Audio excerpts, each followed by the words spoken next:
Yes, and you're waking up with Damo. It's one of my favourite times of the week where we get to look back at a little bit of our local history. And we do that with History Out There and the very talented, may I say, Harold Peacock. He joins me on the line. How are you, Harold? Very well, Damo, and I'm feeling flattered, talented. Don't get called that very often. Well, there you go, mate. You get a special intro always here on 4WK. Oh, that's right, and hopefully here on 4WK we get some help solving some of Warwick's oldest unsolved mysteries. Oh, now that sounds interesting, because I bet there'd be a few of them out there, that's for sure. Yeah, there is. Look, throughout the history of Warwick, there are a number of unsolved mysteries, and today I'll tell you about just two of them. Right. So hopefully someone listening might have heard something years ago that might help solve the crimes. Oh, okay. Ears peeled, everybody. Here we go. Yeah, look, the first one was back in 1901 when there was a discovery in the Warwick Cemetery of human remains buried at a depth of just 2.5 feet. It was a corpse, uncoffined, but dressed, booted and spurred.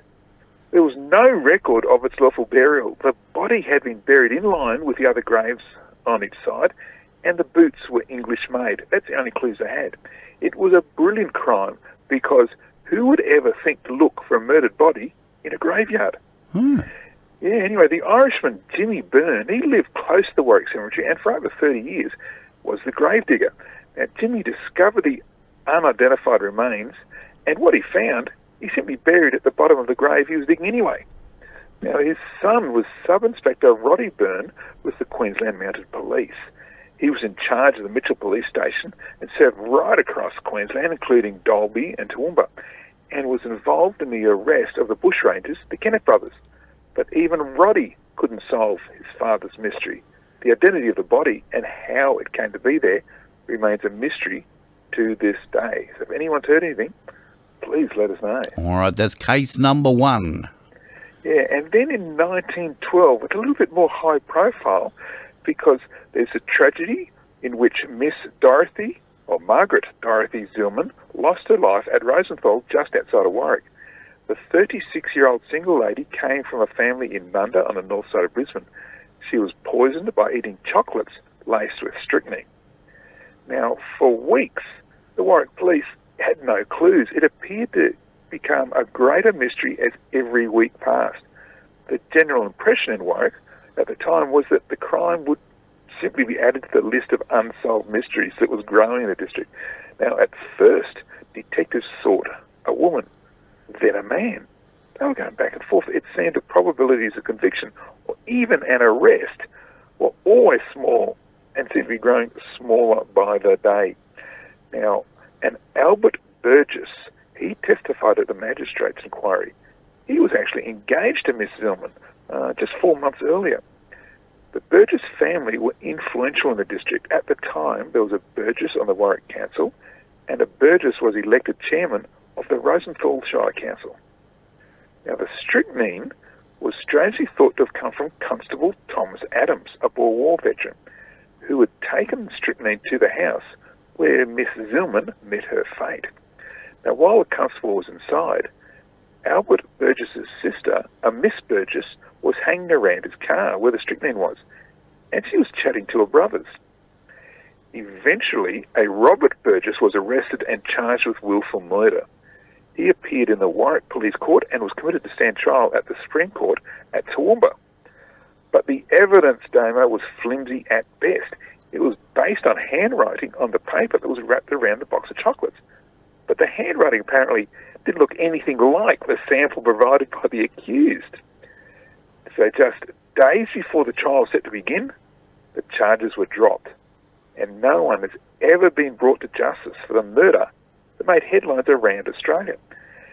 And remarkably, 7 years later, there was a copycat murder in Ipswich when another woman was poisoned by strychnine chocolates. Wow. And the Constable Adams, coincidentally perhaps, he was later stationed at Nunda, which is where the Zillman family lived, and the victim Dorothy is buried. So I'm just hoping, does anyone listening know anything about the mystery body uncovered by the Warwick gravedigger in 1901, or the case of the poisoned chocolates in 1912? both of these Warwick murders remain unsolved. And it's well over a century. We've got to see if we can uncover something. Surely there is somebody out there who knows somebody who knows something.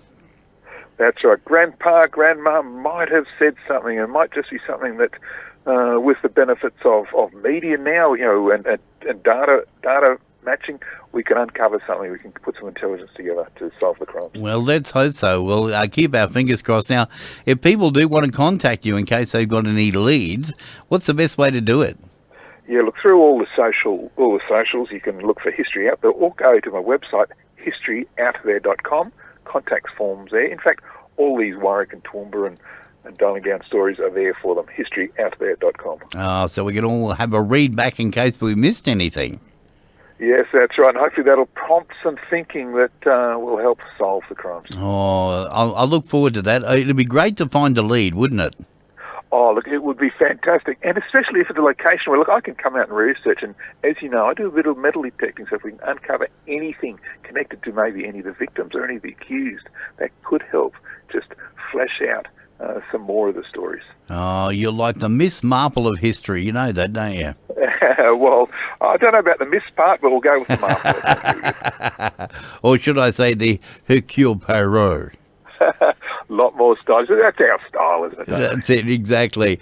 Mate, always good to chat. People can jump onto historyouthere.com and read about that, and also provide any feedback. And, of course, if people have got a story of their own, you're more than happy to have a look at that too. Oh, look, I would be absolutely excited. There's nothing better than local history, because often it's forgotten, and this is where you can find it right here. Exactly. All right, historyouthere.com is the website you need to visit, and if you don't have the internet or whatever, just give us a call here at 4WK, and we'll certainly pass on the details to Harold as well.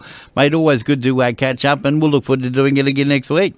Yeah, and there might even be some more mysteries. All right, I look forward to it. There we go, Harold Peacock from historyouthere.com, and that is some of our local history.